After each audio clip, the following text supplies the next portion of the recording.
Our guest today is Dr. Jackie Black.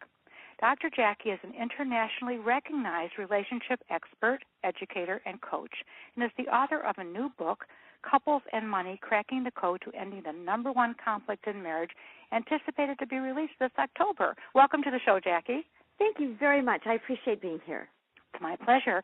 Dr. Jackie, you believe that our past has deeply affected and continues to influence our financial present and future. Why do we hang on to the past so much? You know, your early life experiences serve to deeply inform your beliefs about who you are, how the world works, and what your place is in it. And so your past, how your mother and your father handled money, and the beliefs they have about money seriously influenced your early thoughts and behaviors and continues to influence your current thoughts and behaviors today unless you do something very specific to challenge those and shift those. Absolutely, and change is so difficult for a lot of people. Can you successfully challenge and change your early beliefs about money? Absolutely. That's the great thing about being a human being is we can challenge and change anything that we set our minds to. See, we hold inaccurate beliefs about what we're capable of doing now and in the future. So our beliefs are only descriptions of what we're doing right now. They actually have no relevance to what we might do in the future or what might be possible. So I teach couples a 10-step belief inquiry process that begins to challenge and change each one of their early beliefs one by one. So when you make one change somewhere in your habituated behavior, just one somewhere, it's like a domino effect, and change opens up and becomes possible in many, many other areas. I can see that it's very good to have steps for people to follow because people just don't have any idea where to start so many times. And if you give them the steps to do it with, I would imagine it would be very helpful. Would you say that's true? Yes, definitely. Thank you for recognizing that. What I try to do is not only to have people understand something, but then give them ways to operationalize it in the world, to really make it useful so that they walk out the door or hang up the phone with something concrete to do, to be aware of. It might be an awareness, deepening an awareness, allowing a shift in attitude, and sometimes a behavior. So initiating a change for them rather than just hearing about something. Yes, exactly. Okay. Can you learn to make sustainable changes in everyday money decisions? Sure, because decisions is a process. Making decisions is a process. And so the more you make decisions, the better you get at making decisions. Unfortunately, children in most families throughout the Western world have parents who believe it's up to them to tell their children what to do and when to do it and how to do it. So while it might be easier for parents in the short term, it's decidedly not facilitative of people engaging in the decision-making process. So you have to make decisions, succeed and feel that feeling of success, or fail and then figure out how to try it again. So it really is a process of learning how to make decisions. It's completely doable. I think that's great advice. There's so few of us that reach self-actualization in life. I completely agree that the child of the parents who have been told, do this, do that, don't do this, don't do that, I really completely agree that they must make their own decisions in order to know how to make decisions later in life. Right. And, you know, they lack that critical thinking skill also. They can't even think for themselves to decide. Part of decision-making is deciding. It's evaluating and assessing and weighing the consequences. So actually these are life skills as well as relationship skills. Absolutely. Well, Dr. Jackie, why do so many couples have money issues? Managing your money with your partner is one of the basic fundamental requirements of being a healthy, committed couple, and most people don't understand that. And you know what? It doesn't make a bit of difference if you have more money than you can ever spend in a lifetime or if you don't have any discretionary income at all. So here are some of the good reasons that money issues come up in people's marriages. You and your partner have different earning capabilities and different ideas about money earned. You have different spending habits. You have different savings goals. You have different thoughts and ideas about investing. And here's a big one. You have different fears about being poor and different fantasies about being rich. And so all those differences at one point or another begin to collide at some level with each other. That's really very interesting. The biggest lesson that my husband and I learned, and we've been married 42 years, we must be doing something right. But I love hearing that, by the way. Congratulations. And we're still very much married and have a great time together. But we learned from my father-in-law, who was president of a small bank in a small town, that almost all problems in a marriage are pertaining to money. Yes, the new research is that 98% of divorces cite that money problems as a reason. And isn't that interesting that he picked that up just from giving people loans? Mm-hmm. Yes. So what is money psychology? I think that's a great term. What is it? Well, money psychology, or it's also called money scripting, is related to your attitudes toward money and how those attitudes impact your relationship. So your money psychology includes how your beliefs, your expectations, and your feelings about money influence your financial behavior. It also influences your success or your disappointment. So we talk about prosperity or poverty thinking. That's at the core of the psychology of money. Prosperity or poverty thinking. Wow, that's very fascinating. I think that listeners would really like to know more about that. Well, part of ending the number one conflict in marriage includes building the family business. What do couples need to know and understand about this concept?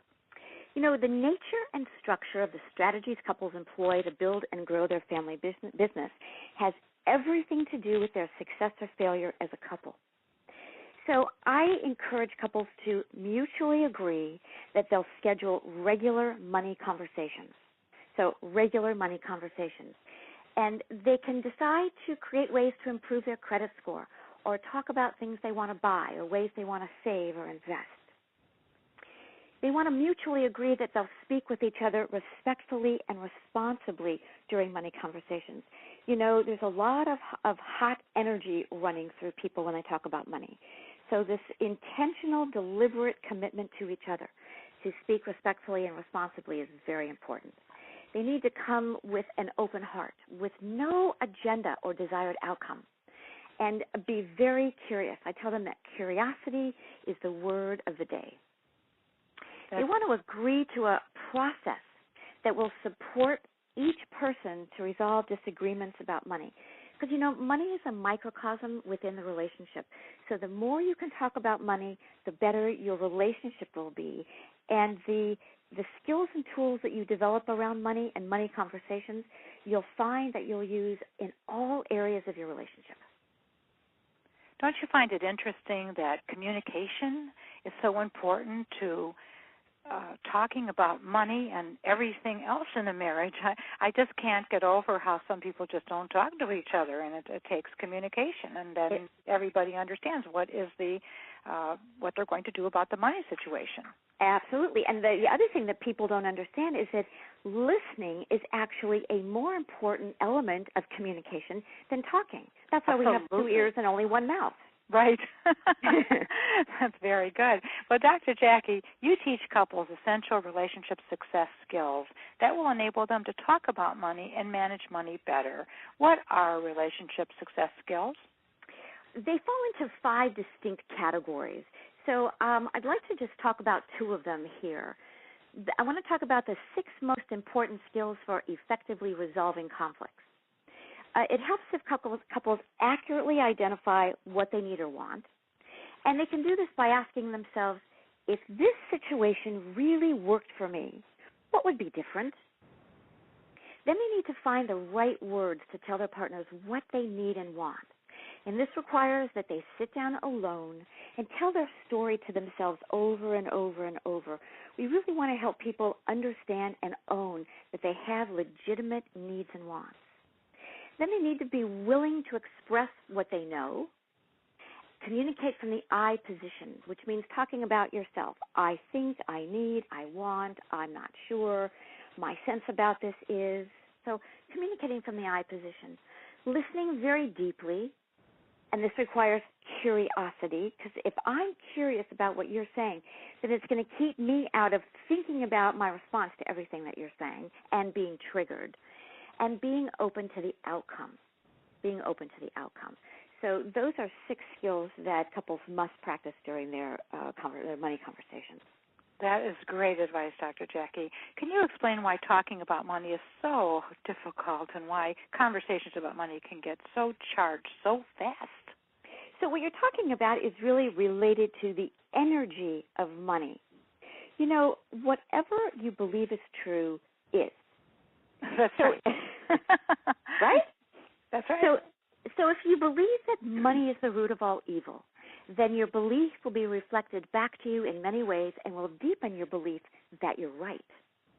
If you believe that the universe pays for passion and it's your personal obligation to follow your passion, then your belief will be reflected back to you in many ways and will deepen your belief that you're right. So many of your beliefs and convictions about money are widely assumed to be true and are, in fact, patently wrong, yet most people accept them without question. So we need to learn to question beliefs and assumptions that our parents and teachers have, books and television and the media, because we hold beliefs and assumptions consciously and unconsciously. And until they're directly impacted and affected, we're not going to be able to change how we think about money. That's just great. I believe the universe pays for passion, so maybe that's the reason for my longevity in marriage. Yes. Yeah, I do too. What about when you get upset with your partner, when you're talking about money? What tips do you have for when you get reactive? The first thing I want people to do is to stop and breathe, because your reactivity is triggering you back, historically, into something that has nothing to do with your partner. We actually only get upset about 20% of the stuff that is real in the moment, that is present. So we want to stop, breathe, connect to ourselves, and really engage in an internal conversation, have some self-talk about what might have happened. Do we get our feelings hurt? Is there an affront? Are we afraid that we're not going to get our needs met? That's normally what goes on with people. They have a fear that I'm not going to get my needs met, that nobody really cares anyway. Nobody's going to be willing to listen. That is so true. The fear is such an enemy anyway, and people don't realize it. I'm actually surprised at 20% because that sounds a lot given what I know about people. What do you do if your partner isn't motivated to participate in financial conversations or resist taking financial action, which is even worse? Yeah, unfortunately, you have a bigger problem, because somebody's unwillingness to participate really signals that something else is going on.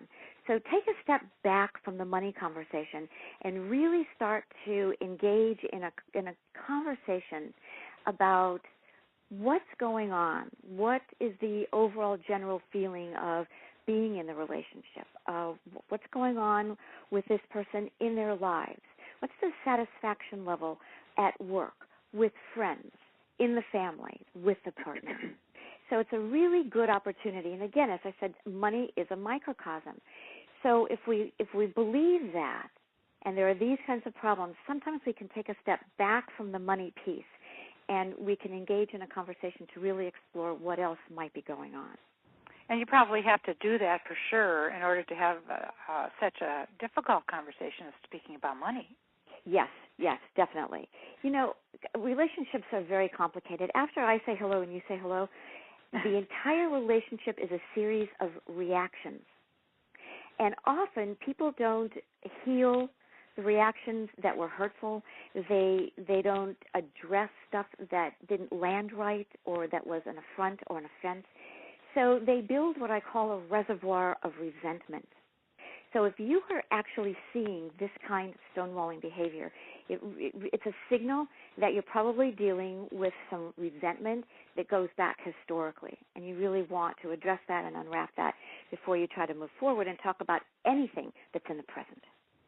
I would think so. Well, you mentioned before about listening, and that's so important in the communication process, and maybe you wouldn't get to this point if you had communicated earlier. Right. And there's an interesting thing about listening, too. The most prevalent mistake is that one or both partners come to conversations and they don't check out with the other person that it's a good time. That's a really good point. Right? Somebody might not be in a frame of mind. They might be preoccupied. They might be tired. So we actually need to ensure that it's a good time for both of us to have a conversation or to resolve a conflict. So invite your partner to join you in a conversation. Check out that this is a good time. And if it's not, don't be offended. Don't worry that the conversation won't happen. Schedule a time. I think that couples don't schedule things nearly as much as they should. Scheduling opportunities for romance, for intimacy, for money conversations. I think we've got this misguided belief that if we love each other and we have a good relationship, stuff will just happen spontaneously, and nothing could be further from the truth. And I absolutely agree, because it's really good that you brought this up, because my husband and I make an appointment to see each other just to schedule a time to talk about something, because we're both entrepreneurs and you have to do that. But I think the mutual respect and the just the amount of time that you're willing to give to your partner, if they're not ready to talk to you at that time, then it wouldn't be very good to use that time unwisely like that. Right. It's so basic, and yet so few couples really schedule time to sit down and talk about stuff. I don't think they do. Well, what do you do if your partner is just too controlling with money? He wants to do the money, he doesn't want you to have anything to do with it. What would you think about that? Again, take a step back, take a deep breath, and look where else in the relationship this control might be showing up. Because it's highly likely that someone that's that controlling about money is also controlling in other parts of the relationship. It's just that you're triggered, or you have a higher sensitivity in the area of money, in a microcosm of money. But control really is a behavior that is pervasive. Somebody is not going to be controlling around money who doesn't have control issues in all other areas of the relationship. So observe. Again, lots of observing when we're in relationships with people. And then sit down and talk to the person, and we see relationships are built by peers. And so sometimes it's a concept that's new, and you want to sit down with your partner and say, I've been thinking about the relationship, and more, I think it's important to be peers, and I'm wondering how you think about that. I'd like to feel that you trust me. I'd like to feel that you agree with some of my decisions, that you think some of my decisions are smart, are helpful, are beneficial to the family. And it's a risky conversation, Dr. Joyce. It really is, because you're liable to hear some things that you didn't realize and didn't recognize. But it's important to flesh these things out. You're basically ironing out the differences, and I think that's just great advice. Well, this has all been very positive information, and I'm sure our viewers would love to get in contact with you. How can they reach you, Dr. Jackie? Thank you. They can email me at drjackie@drjackieblack.com, and if I may, that's drjackieblack.com. And they can go to my author site, which is crackingthecodebooks.com. Well, it has been a pleasure to speak with you today, Dr. Jackie, and thank you so much for being our guest today on the ImageMaker Presents. Oh, thank you for the opportunity. Take good care. My pleasure.